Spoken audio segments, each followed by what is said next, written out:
আজকের dinner menu খুব সাধারণ সাদামাটা। এখানে আছে সাদা ভাত আর আছে মিক্স ভেজে মূলো আলু বেগুন ঝিঙে আছে। এতে ঝিঙে অ্যাড করার কোনো ইচ্ছে আমার ছিল না। ঝিঙেটা অ্যাড করলাম এই কারণে যে ঝিঙেটা শুকিয়ে যাচ্ছিল। আর দ্বিতীয় কথা, আমি ঝিঙে ভালো করে কাটতে পারি না। যতবার আমি ঝিঙে ছিলি, হাফের বেশি ঝিঙে আমার নষ্টই হয়ে যায়। এরপর যদি ঝিঙেটা আরও শুকিয়ে যায়, আমি সেটাকে ছিলতেই পারবো না, পুরো ঝিঙেই নষ্ট হবে। তাই ঝিঙেটা অ্যাড করলাম।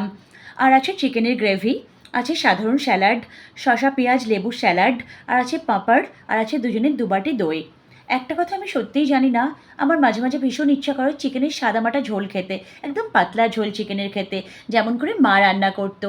আর সেই ঝোল দিয়ে আমি ভাতে মাখিয়ে খেতাম, খুব ভালো লাগতো। আসলে মায়ের হাতের রান্না খুব টেস্টি ছিল, যাই বানাক খুব ভালো লাগতো। তো আমি এখানে অনেকবার চেষ্টা করেছি চিকেনের ঝোল বানাবার, কিন্তু একবারও চিকেনের ঝোল আমার খেতে ভালো হয়নি। তাই আমি চেষ্টা করাও ছেড়ে দিয়েছি। আর শুধু চিকেন না, মাছের ক্ষেত্রেও তাই।